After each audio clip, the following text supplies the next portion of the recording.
4 రాష్ట్రాల్లో bird flu లక్షణాలతో కూడిన కేసులు బయటపడిన నేపథ్యంలో కేంద్ర ప్రభుత్వం ముందు జాగ్రత్త చర్యలు మొదలుపెట్టింది.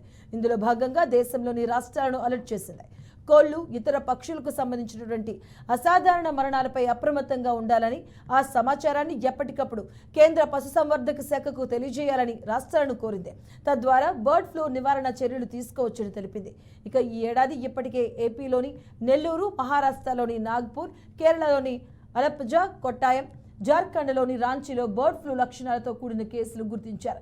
ఇక బర్డ్ ఫ్లూ వ్యాప్తి నేపథ్యంలో యాంటీవైరల్ ఔషధాలు, పీపీఈ కిట్లు, అలాగే మాస్కులను అందుబాటులో ఉంచుకోవాలని రాష్ట్రాలకు మే 25న కేంద్ర పశుసంవర్ధక శాఖ నిర్దేశించింది. ఇక ఇన్ఫెక్షన్ సోకినటువంటి పక్షులను బంధించే వారితో పాటు వారిని పంచే వారి నుంచి కూడా శాంపిల్స్ సేకరించి H5N1 ఎగ్జామినేషన్ నిర్వహించాలని సూచించింది.